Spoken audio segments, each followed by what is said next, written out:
it has been during the course of the season. So, we've had plenty of games, where we keep shooting and, we start making late. And we had some really good looks late, I thought, as well. And, if we turn those down and their defense gets set and, they're switching pick and roll and they're able to stay in front, we usually get up against the shot clock. So in spite of the fact that those shots aren't going in, I think they're still good shots, for our group and as far as what the strengths and weaknesses of our team are offensively. So, you don't want to stop shooting, but you also want to do things that can get you better looks.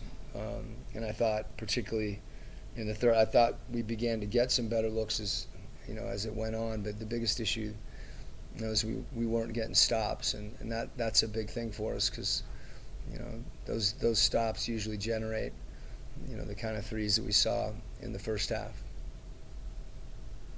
And McManny asking that comment.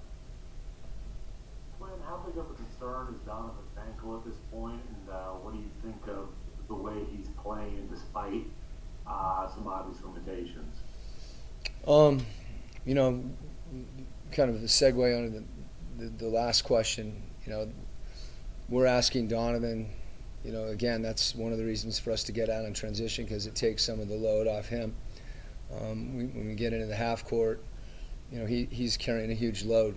Not just trying to create offense for himself, but for the group. So they'll continue to evaluate him and see where he is after tonight, and continue to monitor that and make decisions going forward that obviously have Donovan's best interest at first and foremost in mind.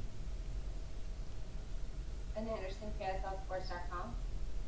Piggybacking off that, Quinn, what does your team lose offensively when he's not able to explode to the rim, Donovan, that is outside of just his own isolation scoring?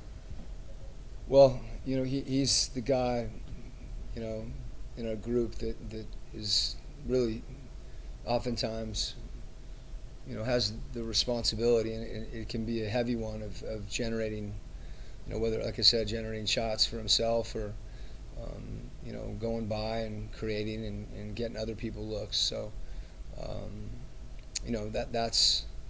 that's a lot, and he's shown his capability of making those plays throughout the year and obviously in the playoffs as well, the level that he's played at. But if they're double teaming him, blitzing him in pick and roll, coming to hit off the nearest man, he's got to get off the ball, and that's what he does because it's hard to play 1 against 2. So as the ball moves out, that's where we got some good looks in the second half.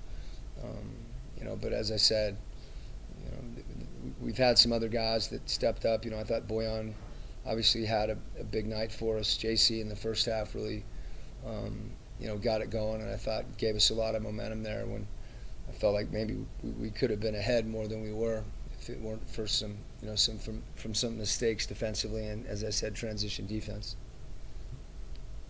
Okay, that's all the time we have. Thank you, Coach. Okay, Appreciate it. thanks.